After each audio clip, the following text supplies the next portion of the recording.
अस्सलामुअलैकुम। चलिए आज उर्दू बिहार बोर्ड के चैप्टर नंबर 2 लाए हैं, जिसमें सबसे पहला चैप्टर हम लोग पढ़ लिए थे। आज दूसरा चैप्टर शुरू करेंगे। चलिए शुरू करते हैं हम लोग। देखिए सबसे पहले अफसाना हम लोगों को पढ़ना है। तो आपके निसाब में कितना अफसाना शामिल है? 4। आपको पहला अफसाना बता दिए गए थे 1903 ईस्वी में, नसीर और खदीजा। ये आपको याद रखेंगे, अच्छा से बाद में आपको लिखा भी देंगे। चलिए अब देखते हैं सुहेल अजीमाबादी ही लिखे हैं भाभीजान। उसको आज हम लोग अच्छी तरह से पढ़ेंगे ताकि सवाल और जवाब अच्छी तरह से हमें आ जाए। तो ध्यान दीजिए, सुहेल अजीमाबादी, इनका असल नाम सैयद मुजीबुर रहमान, पैदाइश इनका 1911 ईस्वी पटना, और इनका खानदान का ताल्लुक जमींदाराना खानदान से था। ठीक, जमींदार लिख दिए। किताब में इनका 4 चेहरा यानी मजमुआ, या कहिए देखिए सबसे पहले मजमुआ किसे कहते हैं आप समझ लीजिए। कई सारा अफसाना मिलकर अगर एक किताब में लिख दीजिएगा तो उसी को मजमुआ कहा जाता है। समझ में आया ना? कलेक्शन, यानी यहाँ से आपको पता चला कि वो ये 4 चेहरा, अल्लाह, आदमी के रूप, ये सब सुहेल अजीमाबादी का अफसाना है, शेरी मजमुआ है। ठीक, उसी में से एक छोटा टुकड़ा क्या होता है? अफसाना, यानी शेरी मजमुआ उसी का एक भाग है। अब देखिए किताब शेरी मजमुआ हो गया पूरा। किताब में 4 चेहरा, या किताब या शेरी मजमुआ का 1934 ईस्वी में 4 चेहरा शाये हुआ, आपको ध्यान रखना। ठीक, आदमी के रूप और अलाव 125 तादाद उनका कुल अफसानों के, यहाँ पे अच्छी तरह से याद रखेगा। एक नावल भी लिखे, बेजड़ के पौधे। ठीक, इतना, और एक छोटा इनका एक रोजनामा अखबार था साथी, वो भी आपको याद रख लेना, यहाँ नहीं लिखे तो उसको भी आपको अच्छी तरह से देख लेना। ठीक, और एक और सवाल यहाँ से सुहेल अजीमाबादी से आप निकाल लीजिएगा कि जब सुहेल अजीमाबादी 1 साल के थे तो उनका वालिदा का इंतकाल हो गया था। ये भी आप अच्छी तरह से याद कर लीजिए कि कभी कभी सवाल जब अच्छी तरह से देना चाहता है एग्जामिनर तो वही डालता है कि वालिदा का जब इंतकाल हुआ तो सुहेल अजीमाबादी का उम्र कितना था? 1 साल। ये अच्छी तरह से हो गया। और सुहेल अजीमाबादी का ताल्लुक जो जमींदाराना खानदान से था। अब इसको एक बार पहले आप अच्छी तरह से देखिए और मिजाज में बना लिए कि सुहेल अजीमाबादी का पैदाइश 1911 ईस्वी में हुआ। कहाँ हुआ? तो पटना हुआ। ये 3 अफसाने लिखे जिनमें अलाव, 4 चेहरे, फिर से आदमी के रूप, और एक नावल भी लिखे, बेजड़ के पौधे। इस तरह से आपको कॉन्सेप्ट बैठा के बोल देना है, याद भी करना है। पहले याद कर लेना है, फिर उसको लिखना है कि किरदार क्या है, तब आपको अच्छा तरह से याद होगा। यानी बहुत अच्छी तरह से जब आपका रिजल्ट आएगा तो किस तरह से आएगा? जब आप अच्छी तरह से याद करना सीखिएगा, फिर उसको लिखिएगा। अभी हम लिखे हैं लेकिन फिर भी हम सब बोल दे रहे हैं, तो आपको इस तरह से सब याद होना चाहिए कन्फर्म। फिर उसके बाद सुहेल अजीमाबादी का इंतकाल 1980 ईस्वी में, यहाँ देखिए नहीं लिखा हुआ है, चलिए डाल देते हैं। वफात इनका हो जाएगा 1980। ठीक, 1980 ईस्वी को उनका वफात हो गया था सुहेल अजीमाबादी का। ठीक, और इनसे ताल्लुक जो सुहेल अजीमाबादी बेशतर अफसाने लिखे, और अफसाना इन्होंने इस तरह से लिखा कि प्रेमचंद के मुकाबिल में, और कहिए कि इनको जब अफसाना में इन्होंने शेर व शायरी भी करते थे, लेकिन जब अफसाना में इन्होंने गए हासिल किए, जब अफसाना लिखना शुरू किए तो फिर पीछे मुड़कर नहीं देखे। यानी अफसाना बेशुमार अफसाने सुहेल अजीमाबादी लिखे हैं। ठीक, अब देखिए यही सुहेल अजीमाबादी एक लिखे हैं क्या? भाभीजान। इसी का खुलासा हम लोगों को आज बहुत अच्छी तरह से पढ़ना है और सीखना है कि भाभीजान क्या है। तो आप समझिए, देखिए सबसे पहले आप अपने पास किताब एक बार पढ़ाए भी थे अच्छी तरह से, अब समझिए इस खुलासा इसका समझिए। देखिए क्या इसका, देखिए सबसे पहले भाभीजान जो है वो सुहेल अजीमाबादी लिखते हैं। ये एक ऐसा समाज का किरदार औरतों को इसमें रखा गया है कि जो मुश्किलात और जो उनका परेशानी को झेल कर जितना भी इनके पास दुख दर्द आता है उसको किस तरह से मुकाबिल करेंगे ये औरत, जो रुकैया भाभी हैं, वो देखने को आपको मिलता है। शायद ऐसा किरदार हमारे भी बीच कई लोग मौजूद हैं आसपास में जो इस तरह का रवैया रखते हैं कि हमको किस तरह से घर पर रहना है, या किस तरह से काम काज या बाल बच्चों को सबको देखना है। इस तरह के समझिए कि औरतों में एक ऐसी समाज में सुहेल अजीमाबादी ये लिए हैं किरदार को, भाभीजान को, कि भाभीजान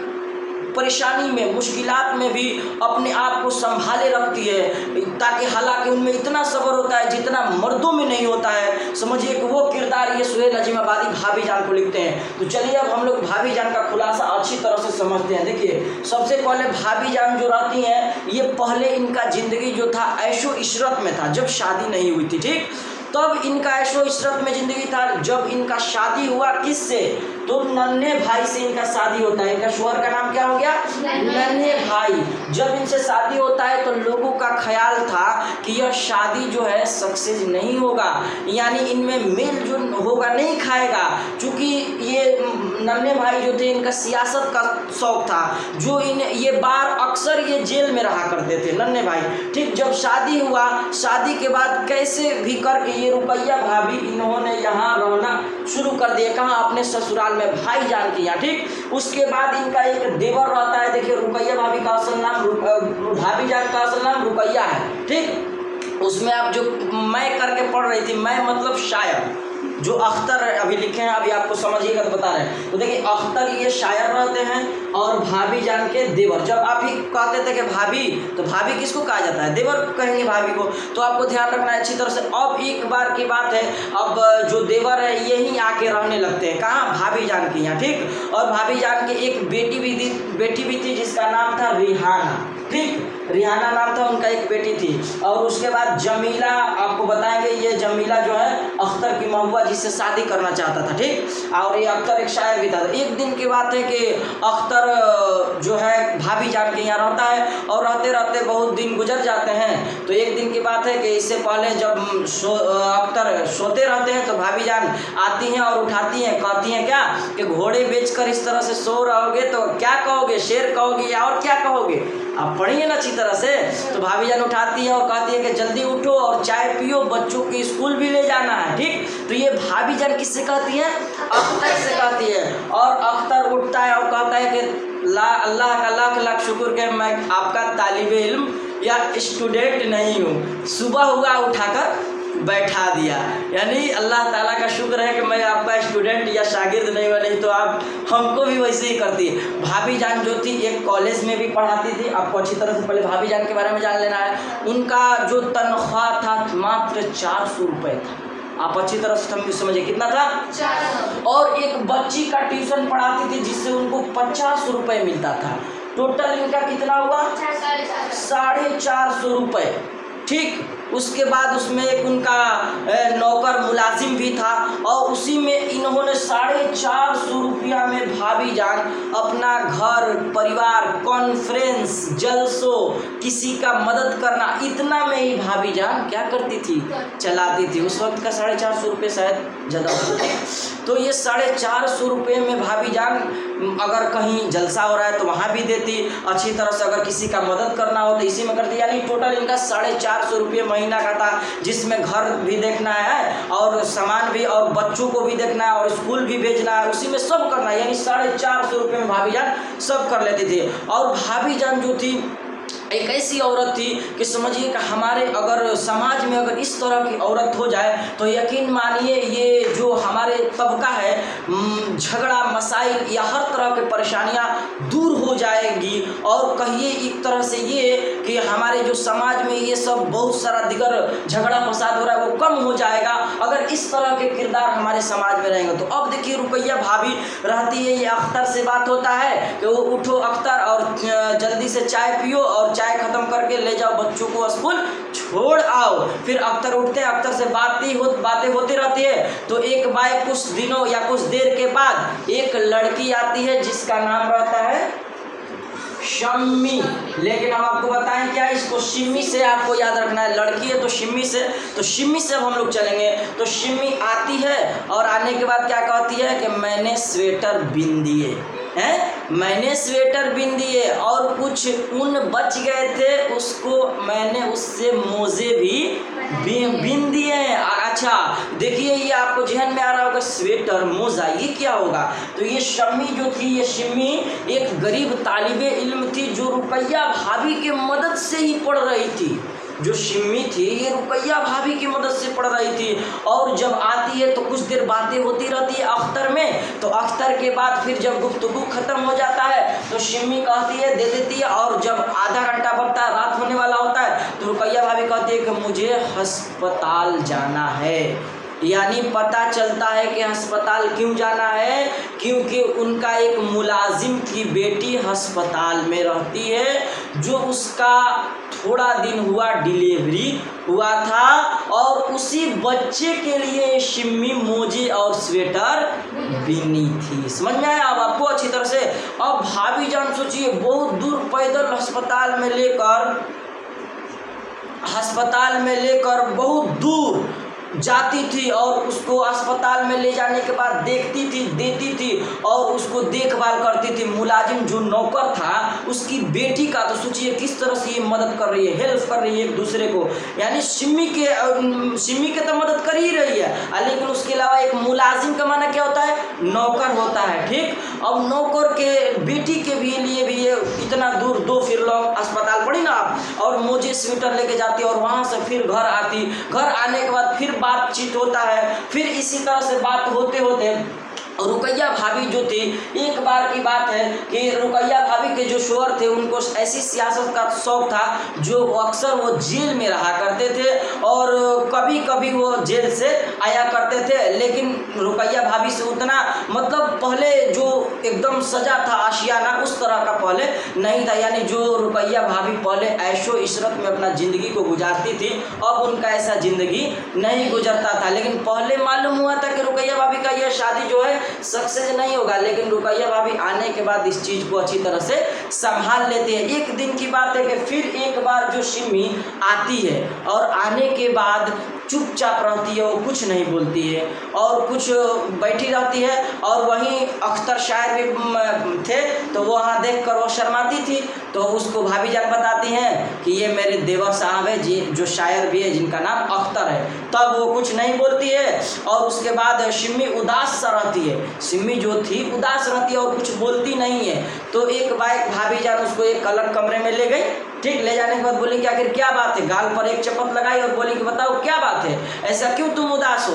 तो बोल रही है कि ऐसा बात है कि मेरा भाई का MA का फीस दाखिल करनी है जो बहुत ही ज़रूरी है और पैसे नहीं है। तो सिम्मी इसलिए कहना नहीं चाहती थी भाभी जान से, क्योंकि पहले से ही खर्चा जो था सिम्मी का खुद कौन उठा रही थी, भाभी जान उठा रही थी। एक तो सिम्मी सोची कि मेरे पढ़ने का पैसा, मेरे खाने से पीने से लेकर रहने तक भाभी जान इतना करती है और उसके बाद मैं फिर अपने भाई के लिए भी पैसे के लिए कहूँगी, अच्छी बात नहीं है। इसीलिए बेचारी सिम्मी जो है इससे भाभी जान से नहीं कहती है और ये जो सिम्मी रहती है बेचारी नहीं बोलती है, लेकिन भाभी जान उसका हाल समझ जाती है। अगर कोई व्यक्ति आपके पास भी उदास बैठे, रोज हंसे खेले, तो आप समझ जाइएगा कुछ ना कुछ बात जरूर है जो ऐसे बैठी है या बैठा है। तो भाभी जान उसको अलग ले जाती है और बोलती है कि बताओ क्या बात है। तो बताती है कि मुझे मेरे भाई का MA का फीस दाखिल करनी है। और यही रेहाना जो है इसके लिए भाभी जान अभी 1 दिन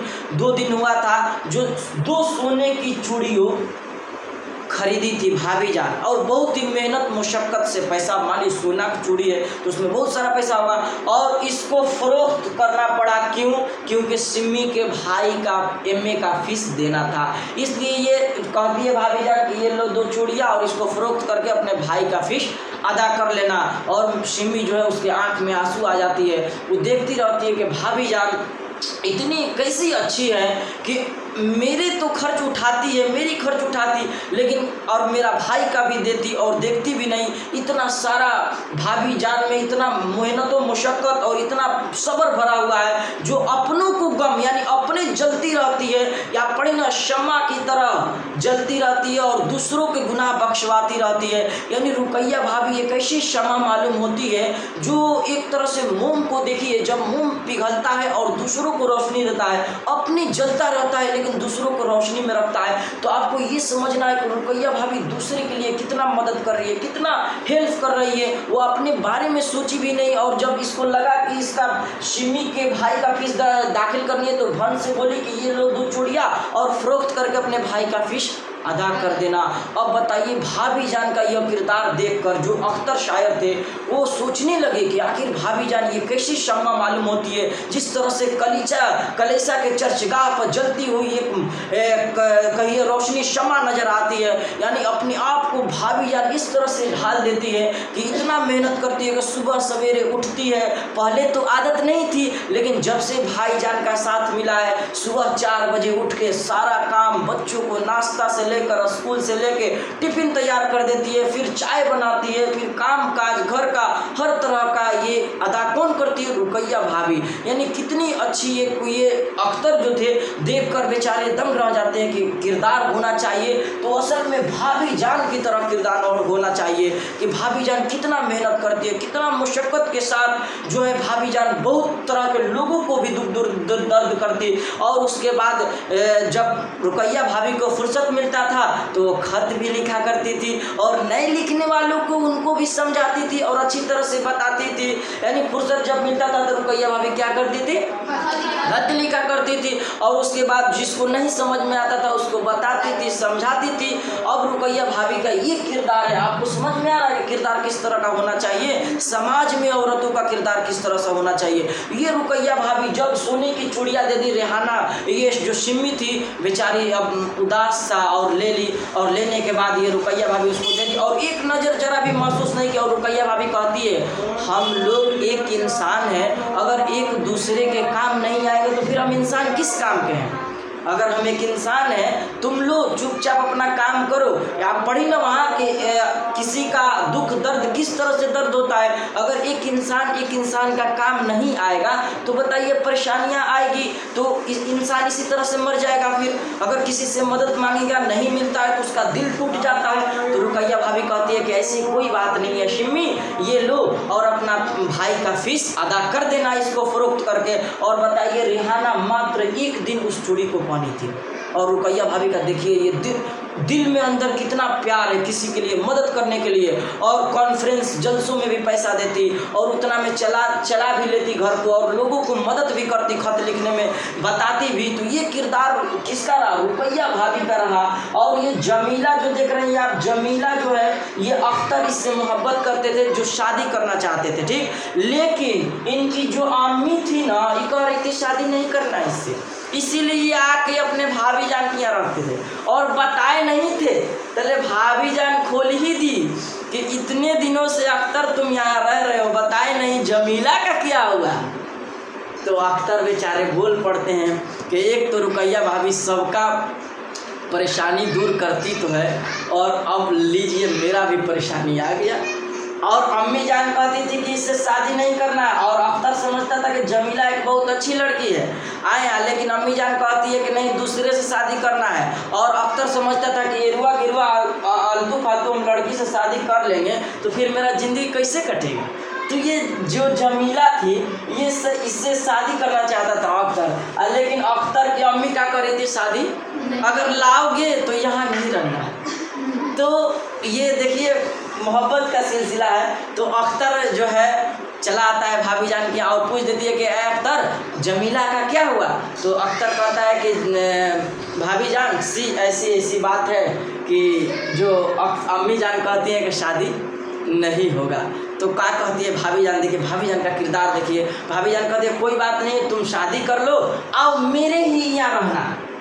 देखिए कितनी भाभी जान अच्छी है। फिर एक बार अख्तर सोचते हैं कि बताइए भाभी जान कितनी रहम दिल इंसान है जो हर वक्त दूसरे को भलाई के लिए सोचती रहती है, किस तरह से दूसरे का भला होगा ये भाभी जान सोचती रहती है। और कहती है कि तुम जमीला से शादी करके लाओ और मेरे ही घर पर उसको रखना। हालांकि ये ऐसे अच्छी बात नहीं है, अब्बू अम्मी के मुताबिक शादी होना चाहिए।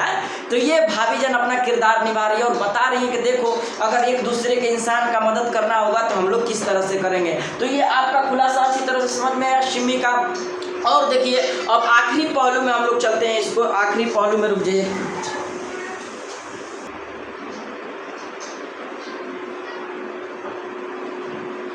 अब देखिए आखिरी हिस्सा में हम लोग चलते हैं भाभी जान की। अब भाभी जान एक बार की बात है कि भाभी जान बहुत ही फूट कर रोने लगती है और ऐसी रोती है जिस तरह से कोई बच्ची या लड़की रोती है। और इतना रोती है कि जब अख्तर आते हैं तो देखते हैं कि भाभी जान रो रही है। तो भाभी जान उसको मनाते हैं, भाभी जान को चुप कराते हैं और कहते हैं कि क्या बात है, क्यों रो रही है। तो पता चलता है भाभी जान कहती है कि भाई जान का 4 साल का सज़ा हो गया है और उन्हें दिल्ली जाना बहुत ज़रूरी है। तो अख्तर कहते हैं कि भाभी जान, अगर आप इस तरह से रोइएगा तो बच्चों को क्या होगा। अगर कोई घर में अगर बड़ा लोग रोने लगे तो बताइए छोटों का हौसला टूट जाता है। इसलिए अख्तर ये बात बोलकर बताएं कि अगर आप रोइएगा तो छोटे बच्चे और बच्चियों का क्या होगा। अभी देखते हैं अगर हमारे घर में बड़े लोग जब परेशान हो जाते हैं तो हमें कितना दुख होता है। तो इसलिए कि हम भाई बड़े लोग से छोटे हैं तो हमको भी समझ है थोड़ा बहुत। तो इसलिए भाभी जान कहती हैं कि अगर आप रोइएगा भाभी जान तो बच्चों का क्या होगा, आप हौसला कीजिए। हालांकि भाभी जान चुप हो जाती है और आंसू को पूछ के उठती है और कहती है कि हाँ अख्तर आप ठीक कह रहे हैं, अगर हम रोएंगे तो मेरा बच्चा और बच्ची को क्या होगा, वो भी हौसला अफजाई हो जाएंगे। इसलिए हमको रोना नहीं चाहिए हैं। तो हमको हौसला खुद रहना चाहिए ताकि बच्चा और बच्ची भी सही से रह सके। उसके बाद भाभी जान दिल्ली उसी रात ट्रेन पकड़ लेती है और दिल्ली चली जाती है। इससे पहले का कुछ छूट गया है जो सुहेल अजीमाबादी में भी। और भाभी जान में क्या हुआ कि एक बार भाभी जान का पहले जो श्रृंगार था वो खूब सजा रहता था, लेकिन जब से भाई जान का ये खबर या सुनी थी या पहले से जो था उनका मेज पर सिर्फ एक कंघी बचा था और उनका पुरानी एक साथ वाले तस्वीर था जिसमें भाभी और भाईजान थे। और उसी तस्वीर और उसके बाद भाभी जान आखिरी पहर में कहाँ चली जाती है, दिल्ली चली जाती है। और ट्रेन में जैसा लगता है उनके सनसनाटे की तरह छा गया है। और इस तरह से भाभी जान अपना हौसला अफजाई करके सब लोगों को एक दूसरे को आपस में क्या करती है, बांधी रखती है। तो किरदार हमारा भी इस तरह का होना चाहिए। ठीक, तो सुहेल अजीमाबादी का आप ये अफसाना अच्छी तरह से पढ़ ली कि किस तरह का होना चाहिए। अब देखिए हम लोग सब सवाल को अच्छी तरह से जल्दी जल्दी सुन लेते हैं और कल खूबसूरत राइटिंग में बना के लाना है। ठीक, अब देखिए आपको सवाल हम कर रहे हैं, जवाब भी दे रहे हैं, आपको सिर्फ कल कॉपी पे बना के लाना है। सुनिए, सबसे पहला बात इसमें देखिए कुछ छूट गया था कि Suhail Azimabadi All India Radio के मुलाजमत भी किए थे और इनका तालीम जो था मदरसा में इब्तदाई तालीम एक मुअल्लम की सरपरस्ती नानीहाल में हुई थी, ये भी याद रखिएगा। और शाहपुर भदवल में इनका पैदाइश हुआ था। ठीक, अब देखिए सुहेल अजीमाबादी कहाँ पैदा हुए, तो पटना में। सुहेल अजीमाबादी के बचपन का नाम सैयद मुजीबुर रहमान। सुहेल अजीमाबादी के अफसाने पहले का मजमुआ का नाम क्या था और किस साल शाये हुआ था, आपको लिख दिया है। पहला अफसाना 4 चेहरा 1934 ईस्वी में शाये हुआ। सुहेल अजीमाबादी की इब्तदाई तालीम किस मदरसे में हुई, तो आपको बताएं कि नानीहाल एक मुअल्लम की सरपरस्ती में। ठीक, रुकैया भाभी के जिस देवर का कहानी में पेश किया गया है किरदार का, उसका नाम क्या है, आप अच्छी तरह से जान रहे हैं, अख्तर है। रुकैया भाभी के शौहर को बार बार जेल इसलिए जाना पड़ता था क्योंकि उन्हें एक ऐसी सियासत का शौक था जो उन्हें बार बार जेल जाना पड़ता था। रुकैया भाभी किस लड़की की तालीम का खर्च खुद बर्दाश्त करती थी और क्यों, तो एक शिम्मी नाम की लड़की जो एक बहुत ही गरीब तालिबे इल्म थी, जो उस नाम की लड़की का खर्च खुद बर्दाश्त करती थी।